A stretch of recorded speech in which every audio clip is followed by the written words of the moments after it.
مالك يوم الدين إياك نعبد وإياك نستعين اهدنا الصراط المستقيم صراط الذين أنعمت عليهم غير المغضوب عليهم ولا الضالين. إن قارون كان من قوم موسى فبغى عليهم وآتيناه من الكنوز ما إن مفاتحه لتنوء بالعصبة أولي القوة إذ قال له قومه لا تفرح إن الله لا يحب الفرحين وابتغ فيما آتاك الله الدار الآخرة ولا تنس نصيبك من الدنيا وأحسن كما أحسن الله إليك ولا تبغ الفساد في الأرض إن الله لا يحب المفسدين.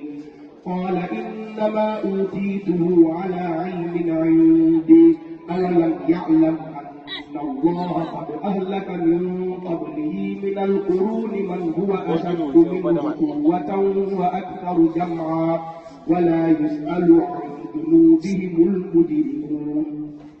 فخرج على قومه في زينته قال الذين يريدون الحياة الدنيا يا ليت لنا مثل ما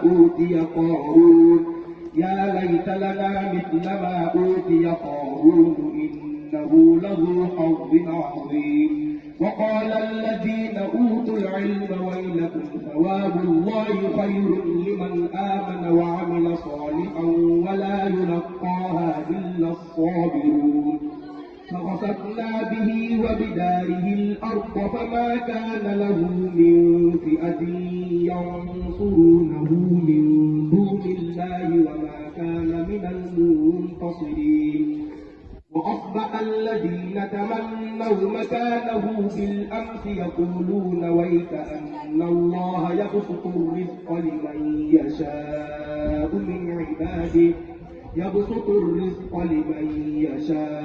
من عباده ويقدر لولا أن الله علينا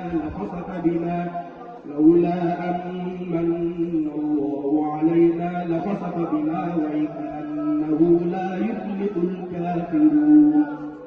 تلك الدار الآخرة نجعلها للذين لا يريدون علوا في الأرض ولا فسادا والعاقبة للمتقين. من جاء بالحسنة فله خير منها ومن جاء بالسيئة فلا يجزى الذين عملوا السيئات إلا ما كانوا يعملون. إن الذي فرض عليك القرآن لرادك إلى معاد قل ربي أعلم من جاء بالهدى ومن هو في ضلال